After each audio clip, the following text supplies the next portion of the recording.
Apakah poros Ganjar dan Prabowo segera mengumumkan nama bakal cawapresnya? Apa saja yang jadi pertimbangan? Kita analisis bersama peneliti Litbang Kompas, Rangga Eka Sakti, dan Direktur Eksekutif Poltreking Indonesia, Hanta Yuda. Selamat malam, Mas Rangga, Mas Hanta. Selamat Malam, malam, Mbak. Rizka, Mas Rangga. Selamat malam, saya ke Mas Rangga dulu. Gimana kalau dari hasil surveinya Litbang Kompas, apa betul kalau kita lihat bahwa sosok atau figur cawapres ini tidak signifikan menaikkan elektabilitas bakal capres? Apa iya? Coba jelaskan detailnya seperti Ya, apa, Mas Rangga? ya, jadi memang pertama kita harus lihat dulu, Mbak, bahwa eh, mayoritas dari masyarakat tuh melihat adanya chemistry antara capres dan cawapres.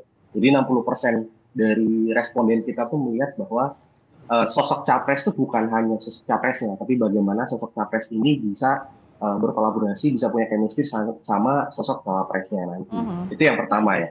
Tapi memang ketika kita lihat lebih dalam, efek elektoral yang dirasakan oleh tiap capres, Pak Anies, Pak Ganjar, dan Pak Prabowo itu memang berbeda-beda, Mbak. Ya. Di kasusnya Pak Prabowo misalnya, efek dari cawapres ini paling terlihat dominan gitu. Dari yang awalnya base-nya dia 31,3%, dengan dipasangkan dengan cawapres yang tepat, dia bisa naik bahkan hampir 36% Ya. elektabilitasnya. Nah, sedangkan kasus menarik lain itu di Pak Ganjar gitu misalnya. Ya. Base-nya dia 34,1%. Tapi ketika dia salah nanti mengambil cawapres, itu bisa justru turun, Mbak, ke Oh. 32,5%. Ya. Begitu. Oke. Sedangkan kalau ke Pak Anies, dia cenderung tidak ada perubahan elektabilitas yang terlalu signifikan. Begitu, Mbak. Kalau kita lihat, tapi bagaimana memaknai sosok bacawa pres ini dalam arti strategis ya, tidak hanya hitung-hitungan angka elektabilitas, tapi misalnya peta kewilayahan, geopolitik kewilayahan seperti apa, Mas Rangga?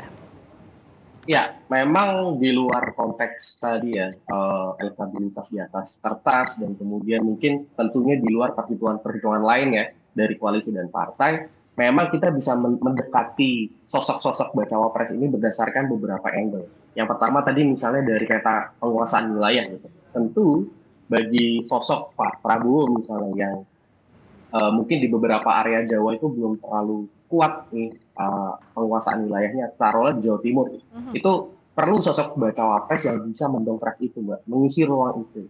Sama juga dengan Pak Ganjar misalnya yang di daerah Jawa bagian barat, termasuk Banten dan Jawa Barat gitu misalnya. Tentu butuh sosok yang mungkin bisa membantu Pak Ganjar untuk mengcapture wilayah-wilayah itu.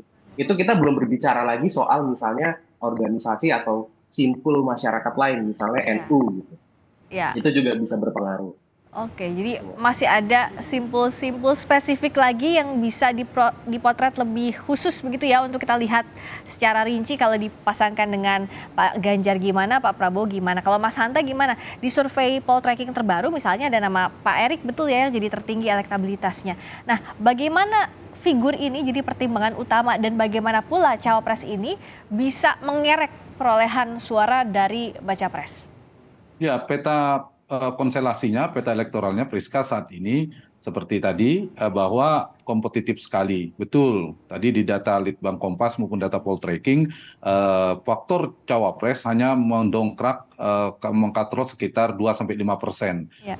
Beda kalau Pak SBY dan Pak Jokowi di periode kedua kan lebih bebas milih cawapres. Nah, dengan peta yang kompetitif maka variabel cawapres menjadi penting melihat elektabilitas. Artinya dia butuh cawapres yang kontributif secara elektoral. Yang kedua, figur capres Pak Prabowo maupun Mas Ganjar ini berangkat dari kelompok apa namanya klaster membawa narasi yang sama yaitu keberlanjutan. Artinya yang pertama faktor elektabilitas penting, kedua Ya. faktor Jokowi menjadi Hmm. penting.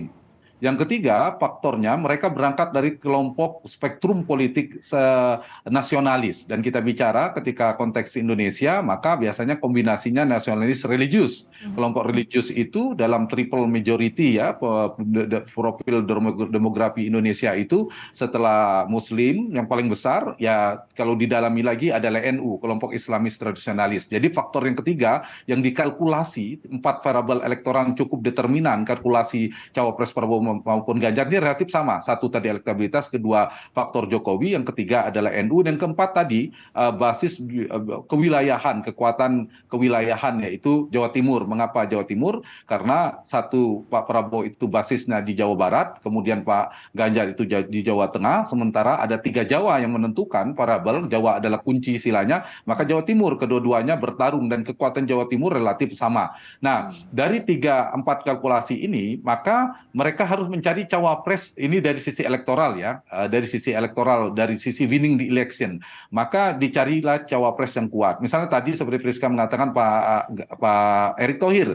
Pak Erick Thohir itu di data kami kalau dipasangkan dengan Pak Prabowo, maka dia cukup kontributif, membuat unggul dibandingkan Ganjar apalagi dengan Pak Anies.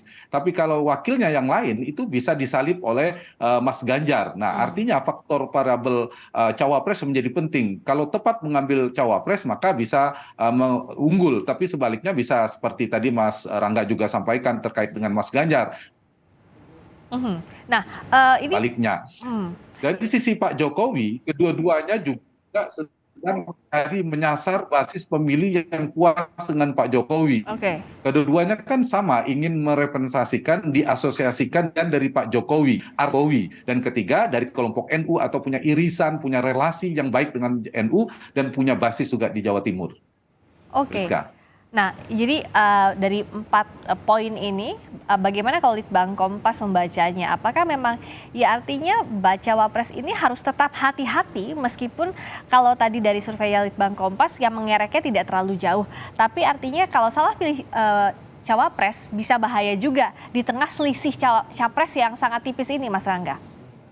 Ya, betul. Memang kita juga memotret hal yang kurang lebih sama ya, Mbak. Dalam artian memang Pilpres nanti itu sangat kompetitif, bahkan survei kita menunjukkan dalam 2 survei terakhir itu kan criss-cross ya antara Pak Prabowo dengan Pak Ganjar. Artinya memang kedua calon presiden ini masih running, masih sama-sama panas dalam artian ya.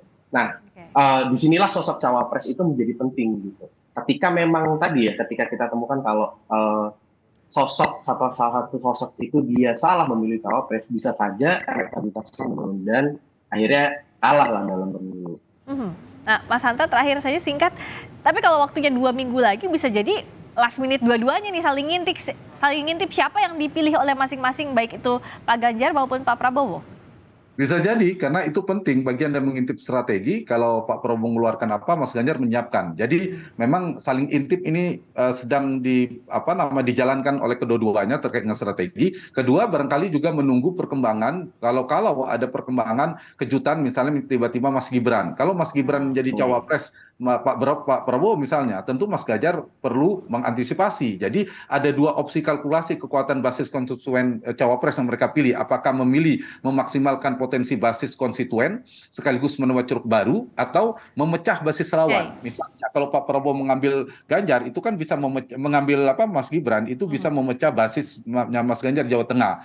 Itu kalau dilawan oleh Pak Ganjar hal yang sama, dia memilih Ridwan Kamil misalnya di Jawa Barat. Atau yang sekarang sedang menguat Rizka itu sama-sama ingin memaksimalkan basisnya. Di Jawa Timur ini kan sama-sama kuat. Nah, yang menguat saya melihat dari Pak Prabowo memang Erick Thohir. Belakangan ada nama Bu Kofifa ditambah selain Mas Gibran. Mengerucutnya ya, kalau di Mas Ganjar itu Pak Mahfud selain Bu Kofifa, yang menguat selain Mas Sandiaga Uno. Saya kira tidak jauh-jauh dari nama ini ya, kecuali ya ada variabel lain. Tapi saya yakin kedua pasangan ini kedua capres ini tidak terlalu berani mencari nama di luar nama yang sudah beredar memiliki potensi elektabilitas. Jadi menurut saya juga penting mereka selain melihat kewilayahan tadi, potensi elektoral, mereka juga melihat faktor arah Pak Jokowi akan kemana. Itu juga menjadi penting saya kira. Jadi poin saya itu dari sisi elektabilitas. Yang kedua, memang proksi pemerintahan ya terkait dengan governability, soal chemistry segala macam itu penting juga. Tapi itu kan setelah menang. Nah, faktor kemenangan ini saya kira kedua-duanya akan mengkalkulasi dengan sangat hati-hati. Kalau tepat di cawapres semakin bisa menjadi faktor kemenangan, tapi kalau keliru sebaliknya bisa menjadi faktor untuk mendegradasi kekuatan elektoral si capres tersebut. Jadi kartu as, king atau queen mana yang akan dikeluarkan masing-masing baca pres, kita tunggu untuk melirik siapa baca pres yang dipilih. Terima kasih peneliti Litbang Kompas, Mas Rangga Eka Sakti. Terima kasih Direktur Eksekutif Poltreking Indonesia, Mas Hanta Yuda. Selamat malam.